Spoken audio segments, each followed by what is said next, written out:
رب العالمين والصلاة والسلام على سيد الأنبياء والمرسلين وعلى آله وأصحابه أجمعين. أما بعد فأعوذ بالله من الشيطان الرجيم. بسم الله الرحمن الرحيم. والنجم إذا هوى ما ضل صاحبكم وما غوى. سبحان ربك رب العزة عما يصفون وسلام على المرسلين والحمد لله رب العالمين. اللهم صل على محمد وعلى آل محمد كما صليت على إبراهيم وعلى آل إبراهيم إنك حميد مجيد. اللهم بارك على محمد وعلى آل محمد كما باركت على إبراهيم وعلى آل إبراهيم إنك حميد مجيد.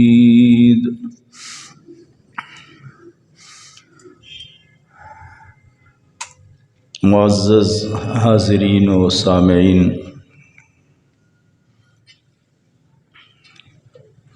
پچھلے جمعۃ المبارک میں معراج النبی صلی اللہ علیہ وسلم کی بات ہو رہی تھی، اور ایک عنوان رجب میں بڑا عظیم عنوان ہے اور وقت کی ضرورت بھی ہے. علی اور معاویہ آپس میں بھائی بھائی تھے. اس کے حوالے سے انشاءاللہ اگلے جمعۃ المبارک میں تفصیلی بات کریں گے. معراج النبی صلی اللہ علیہ وسلم کا جو عنوان ہے، اس میں رحمت کائنات صلی اللہ علیہ وسلم نے انسانیت کو اللہ تعالیٰ کے بتائے ہوئے راستوں اور طریقوں کی طرف رہنمائی فرمائی، اور انسانیت کے لیے ایک بڑا معراج ہے جو معراج کے واقعے سے سبق لیتے ہیں. سرکار دو عالم صلی اللہ علیہ وسلم کے لیے اس طرح انتخاب فرمایا. سواریوں میں اعلیٰ سواری اللہ نے چنی. فرشتوں میں سب سے اعلیٰ فرشتہ رفیق سفر بنایا. قربان جاؤں سرکار دو عالم صلی اللہ علیہ وسلم کی سواریوں پر کہ جن کا مقابلہ کوئی نہیں. چاہے وہ حلیمہ کی اونٹنی پہ بیٹھیں وہ آگے نکل جاتی ہے، چاہے وہ ابو بکر صدیق کے کندھے پہ بیٹھیں وہ سب سے آگے نکل جاتا ہے، چاہے وہ براق پہ بیٹھیں تو ساری سواریوں سے آگے نکل جاتی ہے. تو سواریاں بھی بے مثال تھی میرے نبی کی، جن کا مثال کوئی نہیں. اور سرکار دو عالم صلی اللہ علیہ وسلم کے رفیق سفر بھی بڑے بے مثال تھے. آپ ذرا دیکھیں، سفر میں اللہ نے زمین پر ابو بکر صدیق کا انتخاب فرمایا، کیونکہ اس پر اللہ کو مکمل اعتماد تھا. اور رفیق سفر وہ چنا جاتا ہے خاص کر خطرے والے سفر میں، دشمن زیادہ ہوں تو جس پر مکمل اعتماد ہو کہ یہ اپنی جان دے دے گا لیکن اپنے ہم سفر کو پیچھے نہیں چھوڑے. تو اللہ تعالیٰ نے حضرت ابو بکر صدیق کو چنا. اور جب معراج عروج کا سفر آیا، مکہ سے چلے تو مشقتیں تھیں، مدینہ میں استقبال ہونے والا تھا تو اللہ نے خوبصورت رفیق دیا ابو بکر صدیق رضی اللہ تعالیٰ عنہ، اور یہاں زمین سے اوپر عروج ہونے والا تھا، اللہ نے وہاں بھی سب سے سردار ہم سفر دیا حضرت جبرائیل امین علیہ السلام۔ تو اللہ تعالیٰ نے ہمارے نبی کے لیے ہر سفر میں رفیق سفر کا بھی انتخاب فرمایا۔ اور غزوہ بنو مستلق کا موقع پر، غزوہ بنو مستلق جو تھا، بنو مستلق میں اللہ کے نبی فرما رہے تھے میرا دل چاہ رہا تھا کہ اس سفر میں حضرت عائشہ میرے ساتھ ہے، دل چاہ رہا تھا، لیکن آپ جب بھی جاتے تھے نا تو قرآن اندازی کرتے کیونکہ ازواج زیادہ تھیں تاکہ کسی کے دل میں نہ آئے کہ مجھے کیوں نہیں لے گئے، اللہ کے نبی کے انصاف کے تقاضے تھے۔ تو آپ فرماتے ہیں میرے دل میں تھا کہ عائشہ میرے ساتھ رہیں، تو اللہ تعالیٰ نے جب قرآن نکلا تو حضرت عائشہ کے نام کا نکلا، اللہ نے اس پر کیا پھر تیمم کیا، حکم نازل فرمائے حضرت عائشہ کے ہار کی برکت سے۔ اور صحابہ کرام پہلے حضرت عائشہ حضرت ابوبکر صدیق کو شکایتیں لگا رہے تھے، دیکھو آپ کی بیٹی کی وجہ سے نماز رہ رہی ہے، تو بعد میں جب تیمم کا حکم ملا تو فرمایا ابو بکر یہ آج پہلی برکت نہیں ہے، تیری وجہ سے بڑی برکتیں ملی ہمیں اسلام کو۔ تو ان صحابہ کرام پھر اقرار فرما رہے اس بات کا۔ تو اللہ تعالیٰ نے رفیق سفر بھی چنے تو ہمارے نبی کے اتنے اعلیٰ چنے کہ جن کی مثال کوئی نہیں۔ اور پھر دنیا میں استقبال ہوتا ہے، اللہ تعالیٰ نے جو ہمارے نبی کا معراج کے سفر میں استقبال کیا ہے، کوئی دنیا مثال پیش کر سکے کہ آج کوئی بڑا جائے تو بھئی وزیر خارجہ آ گیا استقبال کے لیے، وزیر اعظم آ گیا، صدر صاحب آ گیا، جی بڑا پروٹوکول دیا گیا۔ تو یہاں انتخاب ہوتا ہے کہ پروٹوکول کیسے دینا ہے، استقبال کیسے کرنا ہے۔ اللہ اکبر، وہاں اللہ نے آپ صلی اللہ علیہ وسلم کے استقبال کے لیے انبیاء کو کھڑا فرما دیا، اور آپ صلی اللہ علیہ وسلم کو پھر مصلی کا وارث بنا کے فرمایا کہ مکمل سرداری جو ہے سب پر اللہ نے اپنے حبیب صلی اللہ علیہ وسلم کو عطا فرمائی ہے۔ تو اللہ کے نبی صلی اللہ علیہ وسلم کا استقبال بھی زمین پر بے مثال تھا۔ پھر آپ صلی اللہ علیہ وسلم جب اوپر بلند ہوئے تو مسجد حرام سے لے کر بیت المقدس تک براق کے ذریعے آپ کی سواری تھی، اور ایک حدیث میں ہے زمین سے لے کر آسمان تک زینہ لایا گیا، سیڑھی، وہ اللہ اس کی بہتر جانتا ہے کہ کیا اس کی کیفیت تھی، ہم اس کیفیت میں نہیں جاتے، جو حدیث میں آ گیا اتنا ہمارے سر آنکھوں پر، کہ زینہ کے ذریعے اللہ نے اپنے محبوب کو بلند فرمایا۔ پھر وہاں سے فرشتے استقبال کرتے کرتے ہر آسمان پہ لے گئے، 7ویں آسمان تک، سدرہ تک فرشتے لے گئے، پھر اوپر سے جسے رف رف کہتے ہیں اس کے ذریعے ہمارے نبی تشریف لے گئے۔ تو یعنی اللہ کے نبی کے لیے اللہ نے ہر سفر میں علیحدہ علیحدہ انتخاب فرمایا، یعنی براق کا انتخاب تھا زمینی سفر کے لیے، اور اسی طرح اللہ نے اپنے اپنے حساب سے اللہ کے نبی کی سواریوں کو بھی چینج کر دیا، جو لے جانے والے ان کو بھی تبدیل کر دیا، کہ تاکہ میرے محبوب کے اعزاز میں، شان میں اور زیادہ عظمتیں بڑھ جائیں کہ میرے محبوب آ رہے ہیں، اس لیے اللہ کے نبی کی سواریوں کو بھی بدل دیا جائے، اور ہر موقع ہر منزل پہ علیحدہ علیحدہ استقبال ہو، اور پروٹوکول اس کے ذریعے اللہ کے نبی کو اوپر لے جایا گیا۔ تو آپ صلی اللہ علیہ وسلم جب آسمان پر گئے، اللہ تعالیٰ نے اس منظر کو بیان فرمایا، اور اس منظر کو اللہ نے بیان فرمایا اور اس کا آغاز فرمایا والنجم سے، نجم سے آغاز کیا۔ اور ستارے ظاہر رات کو ہوتے ہیں، ستارے جو نظر آتے ہیں تو وہ رات کو ہوتے ہیں، اور رات ستاروں کے ذریعے مدد حاصل کی جاتی ہے، اور ستاروں کے ذریعے راستے معلوم کیے جاتے ہیں۔ تو اللہ تعالیٰ نے فرمایا وہ اوپر تو وہ ستارے چمک رہے تھے جس میں میرا نبی جا رہا تھا، اور فرمایا ایک میرا نبی کا چہرہ بھی چمک رہا تھا، اس انداز میں اللہ کے نبی جا رہے تھے، اور اللہ تعالیٰ فرما رہے تھے کہ دیکھو میرے محبوب صلی اللہ علیہ وسلم کا سفر کا آغاز ہوا، یعنی زمینی سفر کا، تو اللہ نے سبحان کا لفظ بولا، سبحان کا لفظ۔ اللہ نے اوپر والے سفر کا جب تعارف فرمایا سورہ نجم میں، تو وہاں نجم کا لفظ اللہ نے بولا، ستاروں کا لفظ بولا، تو روشنیوں کی طرف اشارہ ہے، رہنمائی کی طرف اشارہ ہے، اور سیدھے راستے کی طرف اشارہ ہے جو اللہ تعالیٰ نے آپ صلی اللہ علیہ وسلم کا انتخاب فرمایا۔ اور اللہ تعالیٰ نے فرمایا، وہ کہتے تھے وہ کہتے تھے کہ اللہ کے نبی راستہ بھٹک گئے، نعوذ باللہ، ما ضل صاحبکم وما غوا، یعنی ضلع کہتے ہیں گم ہو جانا، راستہ گم ہو جانا۔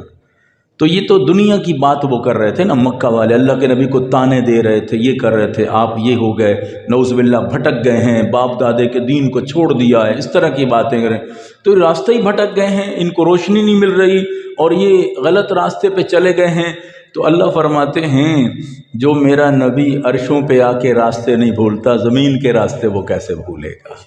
جو عرشوں کے راستے نہیں بھولتا، جہاں کوئی ہم سفر ہی نہیں ہے، سدرہ سے اوپر اکیلا جا رہا ہے، تو جو محبوب وہاں نہیں بھولتا ہے، وہاں نہیں بھٹکتا ہے، اللہ تعالیٰ اس کو اوپر تنہائی میں پھر لے جاتا ہے سدرہ سے اوپر۔ تو اللہ کے حبیب جہاں وہاں راستے نہیں بھٹکتے، تو یہ دنیا کے سفروں میں کیسے بھٹک جائیں گے؟ کیسے ان کو روشنیاں نہیں ملیں گی؟ تو اللہ نے بڑا خوبصورت سورہ نجم میں اللہ نے، انشاءاللہ اس کی تفسیر میں کبھی آپ کو بتاؤں کہ علیحدہ عنوانوں، سورہ نجم کے آغاز میں اللہ نے ایسے جملے پرو دیے ہیں اور اس انداز میں اللہ نے ان کو جوڑا ہے کہ واقعہ معراج کے ساتھ اور اللہ کے نبی کے ہر لفظ میں جو عظمت بیان کی ہے کہ اس کا جواب ہے، اس کا جواب ہے۔ وما ينطق عن الهوى ان هو الا وحی یوحى، فرمایا وہ اپنی مرضی سے تو بولتے نہیں، اپنی مرضی سے وہ بولتے نہیں ہیں، وہ اللہ کے اشاروں کے انتظار میں رہتے ہیں۔ اپنی مرضی سے کوئی بولے تو پھر یہ ہوتا ہے نا، جیسے دنیا میں کہتے ہیں، مکہ والے کہتے ہیں دیکھو بنا لیا قرآن پاک، اپنی مرضی کی باتیں کر رہے ہیں، تو اللہ نے فرما دیا میرے محبوب کو تانا نہ دو، یہ اپنی مرضی سے نہیں بولتا، صرف بولتے نہیں اپنی مرضی سے۔ اللہ فرماتے ہیں اس کی زبان پہ جب وحی آتی ہے نا، میری طرف سے آتی ہے، جب یہ بولتے ہیں تو اس بولنے پر فکر ہوتی ہے کہ کہیں وہ وحی کے کوئی جملے رہ نہ جائیں، بھول نہ جائیں، تو رب کہتا ہے لا تحرک به لسانک لتعجل به ان علینا جمعہ وقرآنہ فاذا قرأناہ فاتبع قرآنہ۔ اللہ فرماتے ہیں کہ وہ جو میرا محبوب ہے نا، جب وہ بولنے لگتا ہے تو اب اللہ کی وحی اس پہ زبان پہ بولتی ہے، جب اللہ کی وحی بولتی ہے تو خطرہ تھا کچھ نہ کچھ رہ جائے، کچھ مس ہو جائے، کچھ بھول جائے، تو فرمایا پہلی بات ہے وما کان ربک نسیہ، تیرا رب بھولتا نہیں ہے، تو خطرہ تھا یہاں بھول جائے۔ تو اللہ تعالیٰ فرماتے ہیں بھولتا تو وہ ہے نا جو دنیا والوں سے پڑھے، آپ کیسے بھولیں گے؟ جس رب نے پڑھایا ہے وہ بھی نہیں بھولتا تو آپ کیسے بھولیں گے؟ سنقرئک فلا تنسیٰ، ایسا آپ کو پڑھائیں گے کہ آپ بھولیں گے ہی نہیں۔ تو اب پڑھانے والا جسے اللہ ہو، جسے پڑھانے والا اللہ ہو تو وہ کیسے بھولے؟ ان علی لا تحرک به لسانک، زبان کو حرکت نہیں دینی، وما ينطق عن الهوى ان هو الا، زبان کو حرکت نہیں دینی، اور پھر جب حرکت نہیں، لتعجل به ان علینا جمعہ وقرآنہ، اللہ نے بڑے عجیب لفظ بولے کہ زبان کو حرکت نہیں دینی۔ پہلی بات ہے کہ اس قرآن کو ہم نے پڑھا ہے، یہ آپ جسے پڑھ رہے ہیں اللہ پڑھ چکا ہے اسے۔ دوسری بات ہے کہ اس کو جمع کرنا ہے، تو فرمایا اللہ نے لوح محفوظ میں اور بیت العزت مقام پہ پہلے ہی جمع کر دیا ہے۔ وَبِيَانًا، آگے بیانہ کا لفظ اللہ نے تیسرا لفظ بول کے فرمایا میرے محبوب قرآن پڑھا میں نے ہے، جمع میں نے کیا ہے، اب میں آپ کی زبان پہ اتار رہا ہوں، تو اس بیان کی طاقت بھی میں اللہ آپ کو دے رہا ہوں۔ اب آپ نے اس کو بیان کرنا ہے تو پھر اللہ کی مرضی سے بیان کرتے جانا ہے، نہ آپ بھولیں گے، نہ راستہ ادھر ادھر ہوگا، آپ انسانیت کو پڑھاتے جائیں، سمجھاتے جائیں، اور آپ کے ذریعے انسانیت کے دلوں پر اترتا جائے گا۔ اور اللہ کے نبی جب پڑھتے تھے کیوں اثر ہوتا تھا کہ پیارے نبی صلی اللہ علیہ وسلم کی جو زبان مبارک سے نکلنے والا وہ مٹھاس تھا، پیچھے اخلاص تھا، وہ محبتیں تھیں، اللہ کا قرب تھا، یہ ساری چیزیں اس میں اثر انداز ہو رہی تھیں جب اللہ کے نبی صلی اللہ علیہ وسلم اسے پڑھتے تھے۔ اور جب پڑھتے ہیں تو اللہ فرماتے ہیں اپنی مرضی سے نہیں پڑھتے، اللہ کی وحی سے پڑھتے ہیں۔ آپ اپنی مرضی سے سفر نہیں کرتے، اللہ کی مرضی سے سفر کرتے ہیں۔ آپ کہتے ہیں ان صلاتی و نسقی و محیای و مماتی للہ رب العالمین، جب تک وہ چاہے گا تو میں نماز میں رہوں گا، جب چاہے گا قربانی کروں گا، جب چاہے گا رب کے پاس چلا جاؤں گا، جب چاہے گا دنیا میں رہوں گا، میری تو ساری ڈوریں اس کے پاس ہیں، میرا مالک وہ ہے، میرا خالق وہ ہے۔ کیوں؟ اللہ نے فرمایا انت حبیب اللہ، آپ میرے حبیب جو ہیں، میرے محبوب۔ تو آپ نے نظر بھی آپ کی میری طرف ہے، میں جو اشارے کرتا ہوں اسی پر آپ چلتے رہتے ہیں۔ آپ چلتے جائیں، عزتیں اور بڑھاتا جاؤں گا، عظمتیں اور بڑھاتا جاؤں گا، کیونکہ آپ عبد بن کے آئے ہیں، آپ خاص عبد بن کے آئے ہیں۔ اور عبد کہتے ہی اسے ہیں جو اپنے معبود کے اشاروں کا انتظار کرے کہ کیا اشارہ ادھر سے ملتا ہے۔ اور اللہ کے نبی صلی اللہ علیہ وسلم کو ادھر سے اشارہ ملتا ہے۔ اللہ کے نبی صلی اللہ علیہ وسلم ایسے نور و حکمت کے موتی جھڑتے ہیں کہ صاحب اللسان تھے وہ لوگ عرب والے، وہ بھی عاجز آ جاتے ہیں کہ اس لفظ کا مطلب کیا بتائیں اور کہاں تک بتائیں۔ اعطیت جوامع الکلم، اللہ نے آپ کو جوامع الکلم عطا فرمائے، یعنی لفظ تھوڑے، مضمون بہت زیادہ۔ تھوڑے تھوڑے لفظ آپ بولتے، چند لفظوں میں کتنا مضمون ہے، اور ایک ایک لفظ میں اللہ کے نبی صلی اللہ علیہ وسلم کے مفسرین لکھ کے تفاسیر بھر دیں کہ اللہ کے نبی کے اس لفظ کا یہ بھی مطلب ہو سکتا ہے، یہ بھی ہو سکتا ہے، یہ بھی ہو سکتا ہے، یہ بھی ہو سکتا ہے۔ مسائل ہی مسائل ہیں۔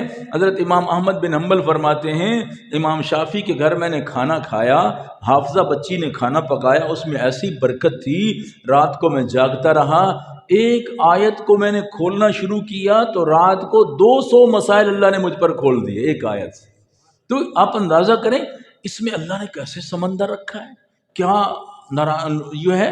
تو اللہ کے نبی صلی اللہ علیہ وسلم ایک ایک لفظ میں، اللہ اکبر، چھوٹے چھوٹے لفظ ہیں۔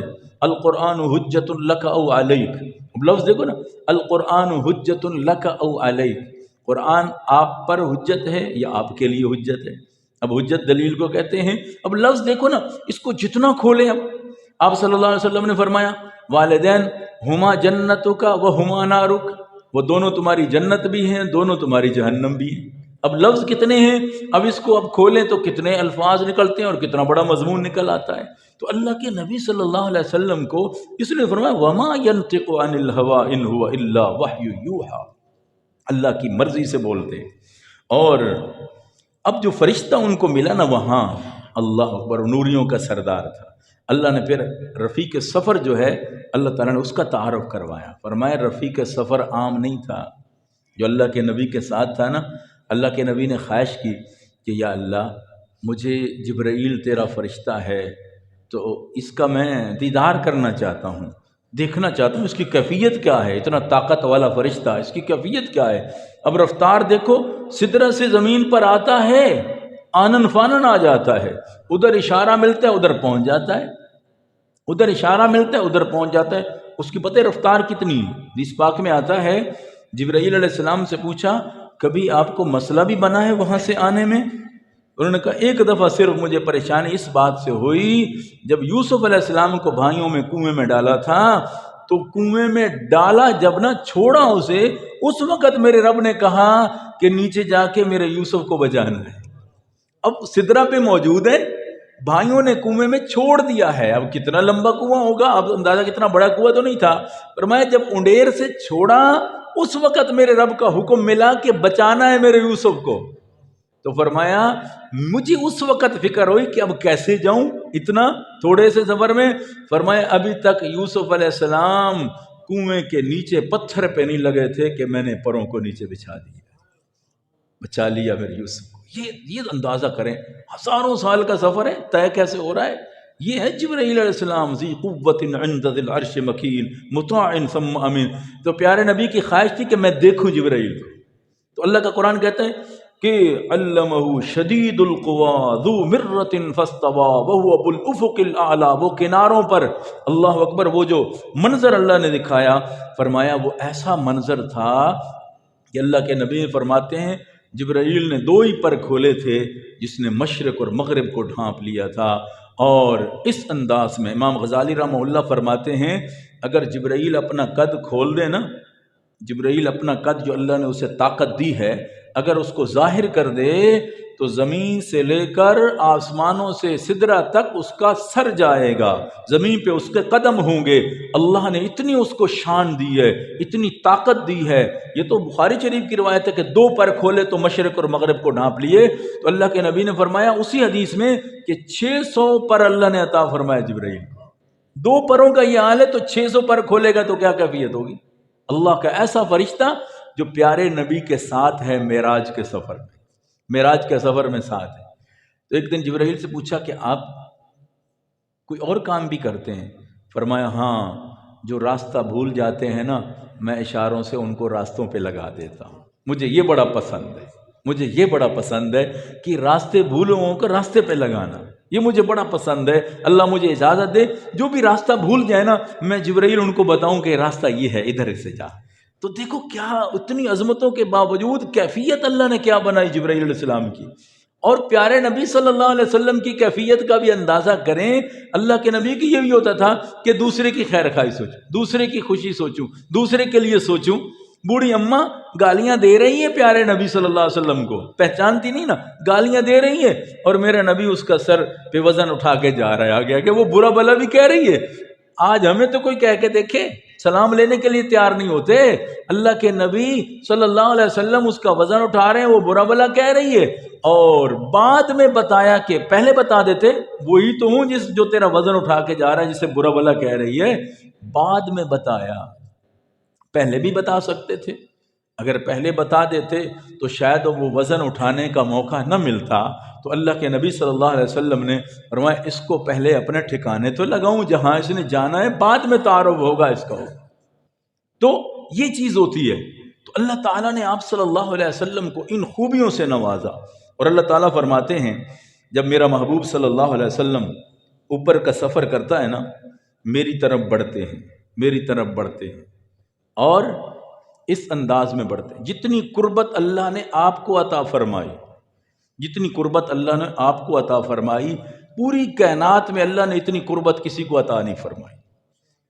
پوری کائنات میں ساری انبیاء کی تاریخوں پڑھ لیں، ان کی سیرت طیبہ کو پڑھ لیں، ہر نبی کی شان بڑی اعلیٰ اور بلند و بالا ہے، لیکن جو قربت اللہ نے اپنے حبیب کو عطا فرمائی ہے وہ قربت اللہ نے کسی کو عطا نہیں فرمائی۔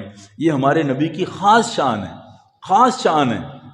اور اس کو مثال میں دیں تو اللہ کیا کہتے ہیں کہ فَأَوْحَى فَكَانَ قَابَ قَوْسَيْنِ، کتنی بڑی قربت تھی۔ اب اللہ کی شایان شان ہے، ہم اس میں بحث میں نہیں جانا کیسے تھا کیسے تھا، اللہ کی شایان شان ہے، جو بس ہمیں تو اتنا پتہ ہے کہ اللہ اللہ ہے، اللہ جیسا تو کوئی ہے نہیں، وہ خالق ہے، باقی ساری مخلوقات میرے نبی کے قدموں کے نیچے نظر آتی ہے۔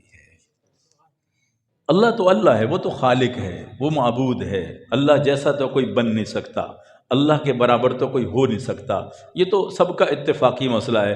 لیکن باقی جتنی کائنات ہے، جتنی مخلوقات ہے، وہ میرے محبوب سب سے اوپر کھڑے ہیں عرشوں پر، اور ساری کائنات نیچے ہے۔ اللہ نے اشارہ کر دیا، دیکھو میرے محبوب کی عظمت اور شان کیا ہے، کہ اللہ نے کہیں بھی ذکر نہیں ملے گا آپ کو، عجیب نکتہ لکھا محدثین نے، کہیں بھی ذکر نہیں ملے گا۔ موسیٰ علیہ السلام کا ذکر ملتا ہے کہ فَخْلَعْنَا عَلَيْكَ إِنَّكَ بِالْوَادِ الْمُقَدَّسِ طُوًى، جوتے اتار کے آنا۔ اب اللہ کیا کہہ رہا ہے؟ جوتے اتار کے آنا، یہ بڑی مقدس وادی ہے جہاں مجھ سے کلام کرنا ہے۔ آپ کسی آیت اور حدیث سے نہیں دکھا سکتے کہ اللہ نے آپ سے کہا ہو کہ آپ جوتے اتار کے آئیں۔ جانا کہاں ہے؟ عرشوں پر، سب سے مقدس جگہ ہے جہاں اللہ کی تجلی ہو رہی ہے، جہاں اللہ کی کرسی ہے، اس کی طاقت اور قدرت کے نظارے ہیں۔ تو وہاں بھی اللہ نے کہیں بھی یہ نہیں فرمایا کہ میرے محبوب بڑی مقدس جگہ ہے اپنے جوتے اتار کے آ۔ تو فرمایا اللہ نے جو نبی کے ساتھ ایک چمڑا جڑ جاتا ہے اللہ اسے اتنا اونچا کر دیتا ہے، جو انسان جڑ جاتا ہے وہ کتنا اونچا ہوگا، جو انسان جڑا وہ کتنا اونچا ہوگا۔ ایک چمڑا جڑ گیا عام، تو اللہ نے اسے اونچا کر دیا، اتنا اونچا تو کیا نا کہ وہ زمین پہ چل رہا ہے کالے رنگ والا تو آواز جنت میں جا رہی ہے۔ اللہ بتا رہا ہے کہ میرے نبی کے ساتھ جو جڑ جاتا ہے اس کے جوتوں کی آواز بھی اتنی اونچی ہو جاتی ہے کہ جنت میں پہنچ جاتی ہے۔ چلتا زمین پر ہے، جوتوں کی آواز جنت میں پہنچ رہی ہے۔ تو یہ کیا نظارہ ہے، یہ کیا منظر ہے؟ اللہ نے آپ صلی اللہ علیہ وسلم کو یہ معراج کے سفر میں یہ منظر عطا فرمایا، اور اتنا خوبصورت منظر، اللہ اکبر۔ اب اس کو تشبیہ دینا، قوسین کہتے ہیں، کمان، قوسین۔ حدیث میں آتا ہے ادنو منی، اللہ کہتے ہیں ادنو منی، میرے قریب آؤ، اور قریب آؤ، اور قریب آؤ، اور قریب آؤ، اور قریب آؤ۔ اللہ کہتے ہیں ادنو منی، کیونکہ جبرائیل علیہ السلام رک گئے نا سدرہ پر، سدرہ جبرائیل کا سٹاپ ہے، اللہ کے نبی وہاں اکیلے رہ گئے، یعنی پہلے جبرائیل ساتھ ہے، سواری بھی ہے، اب سدرہ پہ جا کے جبرائیل رک گئے۔ سدرہ پتہ ہے کون سا مقام ہے؟ سدرہ کہتے ہیں بیری کو، بیر کو کہتے ہیں سدرہ عربی میں، قرآن میں بھی سدرہ کا لفظ آیا، تو بیری کو کہتے ہیں۔ اور یہ حدیث پاک میں آتے دو حدیثیں ہیں، ایک حدیث میں ہے کہ یہ چھٹے آسمان پہ ہے، دوسری حدیث میں یہ ساتویں آسمان پہ، سدرہ ساتویں آسمان پہ۔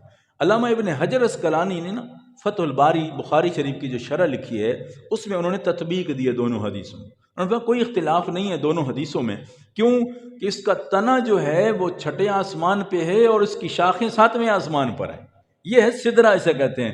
اور حدیث پاک میں آتا ہے، پیارے نبی صلی اللہ علیہ وسلم نے فرمایا سدرہ کے جو پھل ہیں نا یہ ہجر کے مٹکوں کے برابر ہیں، ہجر کے مٹکے، وہ بڑے بڑا، یہ بحرین کا علاقہ تھا ہجر، اس میں بڑے بڑے لوگ مٹکے بناتے تھے جیسے بنتے ہیں نا، تو آپ نے فرمایا اس کا جو پھل ہے نا ہجر کے مٹکوں کے برابر ہے، اور اس بیر پہ اللہ نے کوئی کانٹا نہیں لگایا، میرے نبی نے فرمایا، اور آپ نے فرمایا اللہ نے اس کے تنے سے 4 نہروں کو جاری فرما دیا، اس کے تنے سے 2 ظاہری نہریں، 2 باطنی نہریں، سیحان، مسلم شریف کی بات ہے، سیحان و جیحان، آپ نے فرمایا والنیل والفرات کل من انہار الجنہ، مسلم شریف کی روایت ہے، پیارے نبی صلی اللہ علیہ وسلم میں اس کے تنے سے اللہ نے 4 نہروں کو جاری فرمایا، 2 باطنی نہریں ہیں جو اللہ جانتا ہے جسے سیحان جیحان حدیث میں لفظ موجود ہیں، اور 2 ظاہری ہیں، والنیل والفرات، میرے نبی نے فرمایا ایک کا نام نیل ہے، ایک کا نام فرات،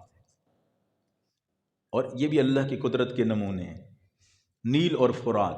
آپ جانتے ہیں اب نیل کو دیکھیں تو کہاں سے، وہ افریقہ سے نکلتے بحر روم میں آئی، 6695 کلومیٹر آج جو اس کا طے کیا گیا ہے، 6695 کلومیٹر اس کی لمبائی ہے نیل کی، اور فرات کی 2375 کلومیٹر اس کی لمبائی ہے۔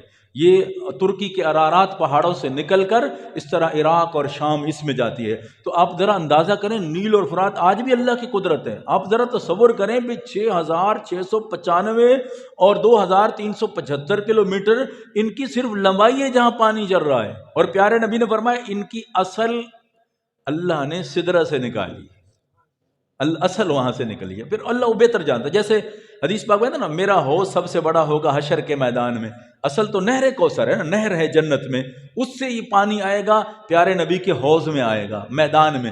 اب پانی کیسے، اب نظر تو کسی نے پانی آ رہا ہے، اللہ کی قدرت ہے نا، اللہ کی قدرت ہے، اسی نہر سے پانی آئے گا، نہر کوثر سے، حوض کوثر میں، جو کوثر پانی رکھا جائے گا حوض حشر کے میدان میں۔ تو اب دیکھیں وہ جنت میں نہر ہے، نہر کوثر، اور پانی اس کا میدان حشر میں ملے گا، اب اللہ جانتا ہے کیسے۔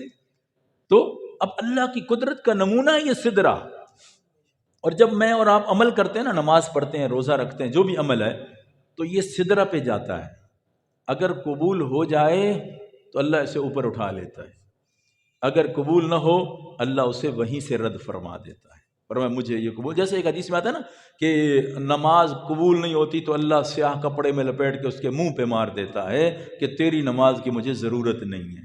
تو مطلب کیا ہے کہ اعمال اگر قبول ہیں، یہی وجہ ہے کہ حضرت آدم علیہ السلام سے جب ملاقات ہوتی ہے نا پیارا نبی کے پہلے آسمان پر، تو وہ دائیں طرف دیکھ کے خوش ہوتے ہیں، بائیں طرف دیکھ کے پریشان ہوتے ہیں، تو کون ہے یہ؟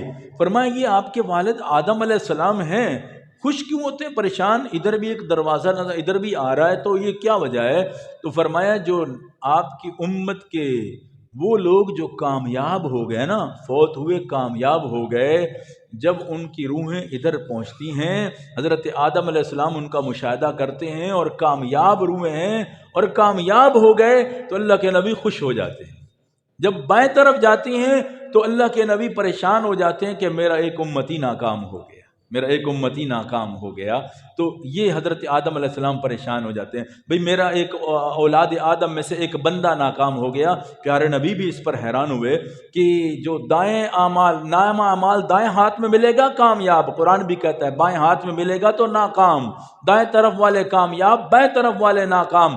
تو پیارے نبی صلی اللہ علیہ وسلم نے فرمایا اللہ نے یہ منظر سارے مجھے معراج والی رات دکھائے، اور اللہ فرماتے ادن منی، اور قریبا اور قریبا اور قریب آؤ۔ تو فکان قاب قوسین او ادنا، ایک تفسیر بتا رہا ہوں، فکان قاب قوسین او ادنا، قوس کہتے ہیں کمان کو، کمان ہوتا ہے نا، قوس اسے کہتے ہیں کمان۔ تو جو کمان ہوتا ہے وہ اس شکل میں ہوتا ہے، آگے اس کے پھر رسی دھاگا باندھتے پھر تیر چلتا ہے، تو اس میں ہوتا ہے۔ اب اللہ فرماتے قوسین ہیں، دو قوس ہیں، ایک کی بات نہیں ہو رہی، قوسین۔ اب قوس کے تیر دور ہے درمیان میں، یہ کنارہ ہے یہ کنارہ ہے، اب تیر اس کے دور جا رہا ہے، لیکن اللہ نے یہاں کیا کہا فَكَانَ قَابَ قَوْسَيْنِ، میرا نبی میرے قریب کتنا آ گیا، فرمایا قوسین، ایک کنارہ قوس کا ادھر والا اس سے ساتھ ملا دو تو یہ ہو گیا یہاں فَكَانَ قَابَ قَوْسَيْنِ أَوْ أَدْنَىٰ۔ اللہ فرماتے ہیں میرا نبی قربتوں میں مجھ سے اتنا قریب ہو گیا، جس طرح دو کمانیں آپس میں ملتی ہیں تو فاصلہ نہیں رہتا، لیکن یہ فرق رہتا یہ کمان علیحدہ ہے یہ کمان علیحدہ ہے، یہ خالق میں سب سے اعلیٰ، یہ مخلوق میں سب سے اعلیٰ ہے، اس جیسا کوئی نہیں ہے۔ فَكَانَ قَابَ قَوْسَيْنِ، اللہ اکبر، اللہ نے انتہا کر دی بلندیوں کی، وہاں تک پہنچ ہی کوئی نہیں سکتا، اللہ اکبر۔ اللہ تعالیٰ فرماتے ہیں یہاں تیر کی درمیان میں گنجائش ہی کوئی نہیں کہ تیر چلاؤ کوئی کرو، کمانیں آپس میں ملی کھڑی ہیں۔ اس انداز میں اللہ نے ادن منی قربت عطا فرمائی، اور قربت عطا فرما کے اللہ کیا کہتا ہے میرے محبوب اب بتاؤ، آ تو گئے ہو میرے پاس، 1 to 1 ملاقات ہے، درمیان میں اور کوئی ہے ہی نہیں، ساری دنیا نیچے ہے، اب عرشوں پر میں ہوں، اور اے میرے محبوب آپ ہیں، آپ کی شایان شان آپ کو پروٹوکول ملا، یہ ساری چیزیں آپ کو ملی ہیں، انبیاء کی زیارتیں اور ملاقاتیں ہوئی ہیں، تو میرے محبوب صلی اللہ علیہ وسلم کس انداز میں آئے، کیونکہ اللہ نے پہلے حضرت انبیاء سے آپ کی ملاقات کروائی، تو اللہ کے نبی صلی اللہ علیہ وسلم نے اللہ سے کیا کہا، فرمایا اتخذت ابراہیم خلیلا، میرے مولا میں ابراہیم کو مل کے آ رہا ہوں، یا اللہ پہلے آسمان پہ حضرت آدم علیہ السلام کو مل کے آ رہا ہوں، دوسرے آسمان پہ حضرت عیسیٰ اور حضرت یحییٰ علیہم السلام کو مل کے آ رہا ہوں، تیسرے آسمان پہ حضرت یوسف علیہ السلام کو مل کے آ رہا ہوں، چوتھے آسمان پہ حضرت ادریس علیہ السلام کو مل کے آ رہا ہوں، پانچویں آسمان پہ حضرت ہارون علیہ السلام کو مل کے آ رہا ہوں، چھٹے آسمان پہ حضرت موسیٰ علیہ السلام کو مل کے آ رہا ہوں، ساتویں آسمان پہ بیت المعمور کے ساتھ ٹیک لگا کے سفید ریش سفید لباس بارونق چہرہ حضرت ابراہیم خلیل اللہ کو مل کے آ رہا ہوں۔ ہر نبی سے ملاقات ہوئی، پہلے بیت المقدس میں اللہ نے ملاقات کروائی، پھر نبیوں سے ساروں سے پھر آسمان پہ ملاقات نہیں کروائی، چند کو چن لیا اللہ نے، اللہ تعالیٰ نے، کیونکہ جن کا زندگی میرے نبی کے مشابہ تھی زندگی میں، یعنی مشکلات میں یا انعامات میں، ان کی زیارت اللہ نے کروائی میرے محبوب صلی اللہ علیہ وسلم کو۔ اللہ نے فرمایا یہ آپ کے والد محترم حضرت آدم ہاذا، یہ جو ہیں ابو کا آدم، آپ کے باپ حضرت آدم علیہ السلام ہیں، جن کے بارے میں آپ کہتے ہیں انا سید ولد آدم لا فخرا، میں اولاد آدم کا سردار ہوں، مجھے اس پر فخر نہیں ہے، یہ ابا جی آپ کے ہیں جن سے اصل ہے پوری انسانیت کی، یہ حضرت آدم علیہ السلام ہے۔ پہلی ملاقات آسمانوں کی بلندیوں پہ حضرت آدم علیہ السلام سے ہوئی۔ محدثین نے یہاں اشارہ ملا کہ پہلے ملاقات کرو اپنے بزرگوں سے، گھر کے بڑوں سے ملاقات کرو، جس طرح اللہ نے سب سے پہلی ملاقات آسمانوں پہ حضرت آدم علیہ السلام سے کروائی۔ جب گھر میں جاتے ہو پہلے اپنے ابا جی کو ملو، اماں جی کو ملو، جو گھر کے بڑے ہیں ان سے ملاقات کرو، حال احوال کے بعد پھر آگے سفر شروع کرو یا اوروں سے ملاقات کرو۔ تو اللہ نے سب سے پہلے آسمانوں پر نبیوں میں پہلی ملاقات حضرت آدم علیہ السلام سے کروا کے فرمایا پہلے باپ سے دعائیں لی جاتی ہیں، باپ سے باتیں کی جاتی ہیں۔ یہ روحانی باپ پوری انسانیت کے حضرت آدم علیہ السلام پیارے نبی صلی اللہ علیہ وسلم کی ملاقات ہوتی ہے۔ اللہ فرماتے دیکھو یہ آدم ہے، بعض اوقات باپ کا مقام بیٹے سے ہمیشہ بڑا ہی رہتا ہے اس حوالے سے کہ باپ ہونے کی حیثیت سے، لیکن بعض صفات کے اعتبار سے بیٹے باپ سے بھی آگے نکل جاتے ہیں۔ ہاں وہ مرتبہ اپنی جگہ ہے کہ باپ ہے، جیسے باپ تھوڑا پڑھا لکھا، بیٹا زیادہ پڑھ لکھ کے بڑے عہدوں پہ چلا جائے، ہوتا رہتا ہے عام معاشرے میں، عام بات میں۔ اللہ فرماتے ہیں میرے محبوب آدم آپ کے باپ ہے، بڑی شان ہے، بڑا مرتبہ ہے، بڑی بلندیاں ہیں، لیکن اللہ نے آپ کو وہ صفات عطا فرمائی کہ آپ کو اللہ نے اتنا اونچا عروج عطا فرمایا کہ حضرت آدم پہلے آسمان پہ ہیں، آپ ان سے بھی آگے جا رہے ہیں، مرتبے کے اعتبار سے، عزت کے اعتبار سے، شان کے اعتبار سے۔ تو حضرت آدم خوش ہو رہے ہیں، یہ نہیں کہ آپ کیسے اوپر جا سکتے ہیں، نہیں، خوش ہو رہے ہیں کہ میرا بیٹا جا رہا ہے اوپر۔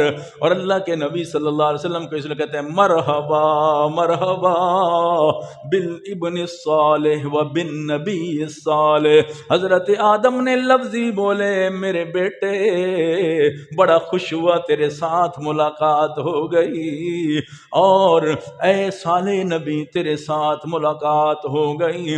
اللہ فرماتے میرے محبوب جنت سے آدم زمین پہ گئے تھے، جنت سے آدم زمین پہ گئے تھے، یہ پہلے نبی بنے حضرت آدم علیہ السلام۔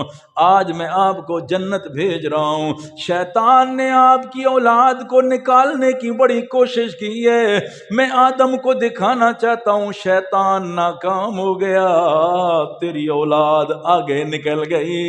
آج صرف جنت دکھانا نہیں چاہتا بلکہ یہ اعلان کرنا چاہتا ہوں اس وقت تک جنت کا تالا کھل ہی نہیں سکتا جب تک محمد الرسول اللہ صلی اللہ علیہ وسلم جنت کے دروازے تک نہ پہنچ جائیں۔ اللہ فرماتے ہیں جنت میں نے حوالے فرما دی ہے، دیکھو کہاں تک شیطان نکالے گا، شیطان نکالے گا جنت سے، دیکھو تیرا بیٹا کہاں جا رہا ہے، جنت کی زیارتیں کرنے جا رہا ہے، جنت دیکھنے جا رہا ہے۔ اللہ اکبر، تو کتنے خوش ہوئے ہوں گے حضرت آدم علیہ السلام۔ اللہ فرماتے ہیں اے آدم ایک اور حکمت بتائی، اللہ فرماتے ہیں دیکھ میرے محبوب پیغمبر میں نے عظمتیں کتنی پریشان کیوں ہوتا ہے، مکہ والوں نے بڑا تنگ کر دیا، مکہ والوں نے بڑا پریشان کر دیا، پریشان کیوں ہوتا ہے میرے محبوب پیغمبر، ذرا عظمتیں دیکھ، یہ آپ کے والد محترم ہیں، شجر ممنوعہ کا پھل کھا بیٹھے، 40 سال تک رونا پڑا، اللہ کے سامنے معافیا مانگ کہتے ہیں فَتَلَقَّى آدم من ربه کلمات فتاب علیہ۔ آدم 40 سال رو رو کے کہتے ہیں اللہ مہربانی کر دے، میں شجر ممنوعہ کا پھل کھا بیٹھا بھول کے، کیونکہ جان بوجھ کے نبی غلطی کر ہی نہیں سکتا، اللہ نے معصوم کیا ہے، نبیوں کو پاک بنایا، نبیوں کو بھول کے کھا بیٹھا میرے مولا، اس بھول کی وجہ سے 40 سال تک رونا پڑا۔ اللہ فرماتے ہیں 40 سال بعد میں نے آدم کو ایک آیت دی، ربنا ظلمنا انفسنا وان لم تغفر لنا وترحمنا لنكونن من الخاسرین۔ 40 سال روتے رہے، اللہ نے صرف ایک آیت حضرت آدم کو عطا فرمائی، میرے محبوب جب تیرا نمبر آیا، رونے کی ضرورت نہیں ہے میرے محبوب، آپ نے یہ تو نہیں کہا مجھے آیت دے دے، مجھے یہ دے دے، مجھے یہ دے دے میرے محبوب، انک لتلقی القرآن، میرا آدم مانگتا رہا، 40 سال بعد ایک آیت میں نے ان کے حوالے کر دی میرے محبوب، بغیر مانگے کہ میں نے 6666 آیتیں تجھے عطا کر دی۔ انک لتلقی القرآن، اللہ اکبر۔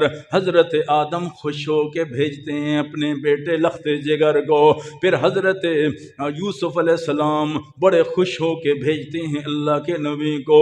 اللہ فرماتے ہیں یہ یوسف ہے، حسن کا بادشاہ یوسف ہے، دنیا میں حسن کی مثال یوسف ہے، ہر کوئی کہتا ہے اللہ نے حسن یوسفی عطا فرمایا، ہر کوئی کہتا ہے اللہ نے حسن یوسفی عطا فرمایا، لیکن میرے محبوب دیکھ لے یوسف جیسا حسین کوئی نہیں، لیکن ذرا دیکھ لے میں نے تیرے چہرے کو یوسف سے بھی زیادہ حسین بنا دیا ہے۔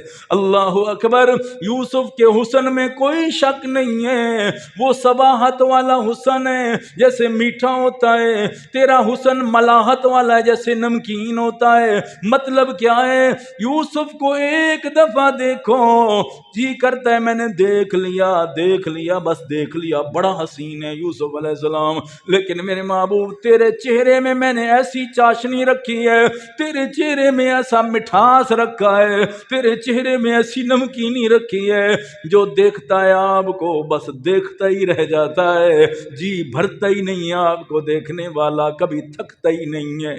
حضرت ابو بکر صدیق، حضرت عمر اللہ کے نبی کے پاس کوئی بات کرنے بیٹھے تھے، ابو بکر صدیق گھر سے واپس آئے، ایسے جھانکا پھر چلے گئے، پھر دوسری تھوڑی دیر گزری، پھر حضرت ابو بکر صدیق آئے، جھانکا نبی کے چہرے کو دیکھا، واپس چلے گئے۔ حضرت عمر اٹھ کے پیچھے پیچھے شاید کوئی بات کرنی ہو، اکیلا دیکھ کے بات کریں گے اس لیے پیچھے چلے جاتے ہیں، حضرت عمر پیچھے ہو گئے، کہتے ہیں ابو بکر صدیق میں جا رہا ہوں کوئی بات کرنی ہے، دوسری دفعہ آ رہے ہو دیکھ کے چلے جاتے ہو، میں مجلس سے جا رہا ہوں کوئی بات کرنی ہے پیارے نبی سے کر لو۔ سنو جواب حضرت ابو بکر صدیق کا، فرمایا میں نے کوئی بات نہیں کرنی، یہاں سے اٹھ کے گھر جاتا ہوں مجھے سکون نہیں آتا، دل کرتا ہے پھر دیکھ کے آؤں کملی والے کو، پھر زیارت کر کے آؤں، پھر دیدار کر کے آؤں، گھر میں سکون نہیں ملتا، اس لیے جب بے چین ہو جاتا ہوں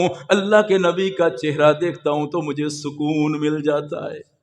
کیا شان ہے، اللہ اکبر، کیا محبتیں ہیں، ایسا چہرہ اللہ نے بنایا۔ فرمایا یوسف کا حسن اپنی جگہ، ادریس کی قلم اور کتابت اپنی جگہ، اللہ نے حضرت کیونکہ فن کتابت کے موجد تھے حضرت ادریس علیہ السلام، چوتھے آسمان پہ ملاقات کروا کے اللہ نے اشارہ دے دیا میرے محبوب کو قلم سے کام لو۔ اس کے بعد مدینہ میں آپ نے 180 کے قریب خطوط لکھے بادشاہوں کے نام مختلف جگہ سے، حضرت ادریس سے ملاقات ہوئی، وَرَفَعْنَاهُ مَكَانًا عَلِيًّا کا مصداق سے ادریس علیہ السلام، اللہ فرماتے ہیں وَرَفَعْنَا لَكَ ذِكْرَكَ پہ آپ کو میں نے کھڑا کرنا ہے۔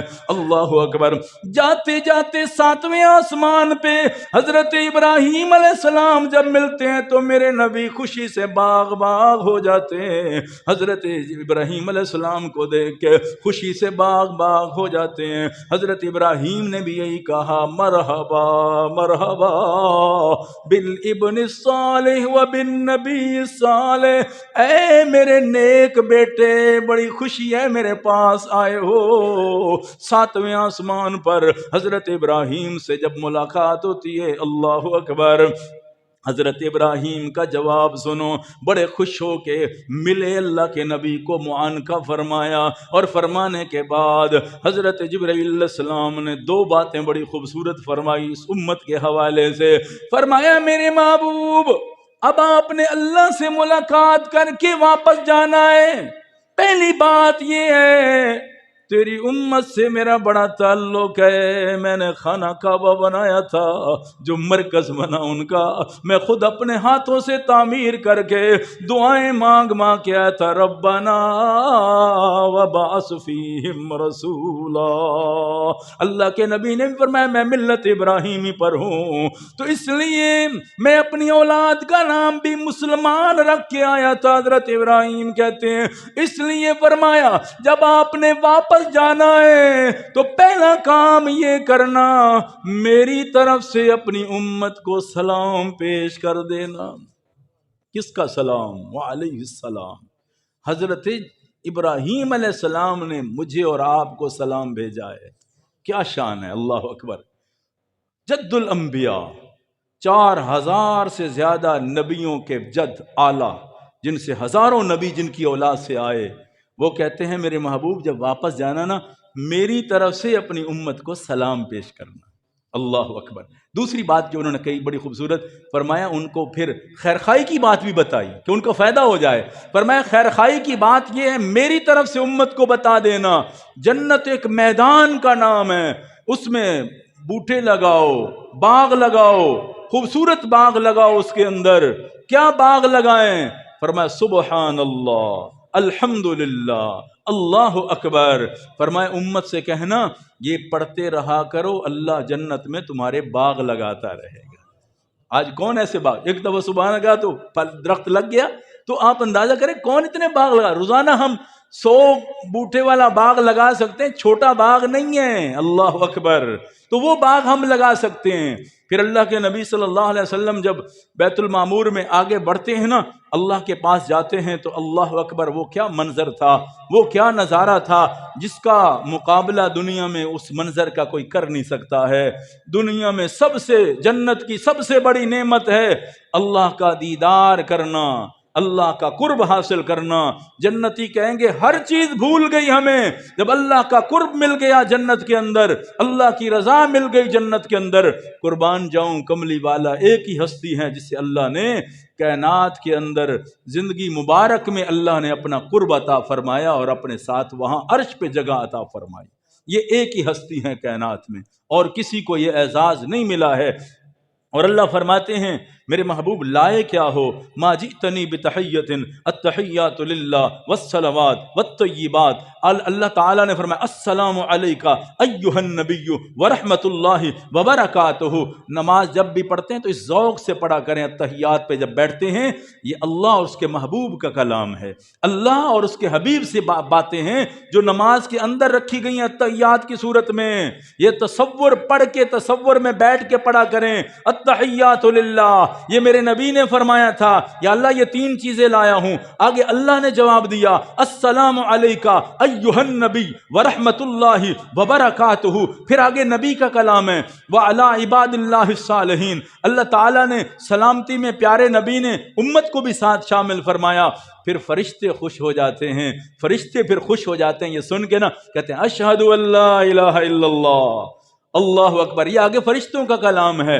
اور وَأَشْهَدُ أَنَّ مُحَمَّدًا عَبْدُهُ وَرَسُولُهُ۔ ذرا تصور تو کریں، اللہ فرماتے ہیں یہ سارا معراج والا کلام پڑھ کے نا تحیات میں پھر پڑھا کرو اللہم صلی علی محمد وعلی آل محمد کما صلیت علی ابراہیم۔ پھر جب اللہ اتنا خوش ہوتا ہے نا، اس کلام کو جب نماز میں ہم دہراتے ہیں نا تحیات میں، اللہ اتنا خوش ہوتا ہے، آگے اس لیے دعا رکھوائی رب اجعلنی مقیم الصلاۃ ومن ذریتی ربنا وتقبل دعاء ربنا اغفر لی ولوالدی وللمؤمنین یوم یقوم الحساب۔ حدیث پاک میں آتا ہے جب نمازی نماز کے لیے آتا ہے، اللہ کہتا ہے فرشتوں دیکھو اب میری توجہ اس بندے کی طرف ہے جو میرے سامنے کھڑا ہے، جو میرے سامنے جھک رہا ہے۔ فرمایا تم گواہ بن جاؤ، ادھر نماز یہ مکمل کرے گا السلام علیکم ورحمت اللہ، السلام علیکم ورحمت اللہ، اس طرح پاک صاف جائے گا جیسے آج دنیا میں تشریف لایا ہے۔ اگر نماز قبول ہو جائے نا، اس لیے کہا گیا ایک نماز دوسری نماز تک گناہوں کا کفارہ ہے۔ فجر کی پڑھی ہم نے جماعت کے ساتھ، زور پھر پڑھ لی، اللہ فرماتا درمیان میں جو کر بیٹھے ہو اللہ معاف کر دیتا ہے، پھر کر دیتا ہو معاف کر دیتا ہے۔ تو 5 دفعہ جب ہم آ جاتے ہیں نا کلین ہو کے پھر جاتے ہیں، اس طرح نماز کبھی نہ چھوڑے، انسان کی غلطیوں کا یہ کفارہ ہے۔ اور میرے نبی کا معراج کا تحفہ ہے، معراج کا تحفہ ہے نماز جو اللہ تعالیٰ نے عطا فرمائی آپ صلی اللہ علیہ وسلم کو۔ تو اس لیے معراج کے سفر میں اللہ تعالیٰ نے 9 کے قریب انعامات عطا فرمائے انسانیت کو، اور خوشخبریاں دی انسانیت کو، اور پیارے نبی صلی اللہ علیہ وسلم کو عظمتیں عطا فرمائیں۔ اللہ اکبر۔ باقی انشاءاللہ اللہم صلی علی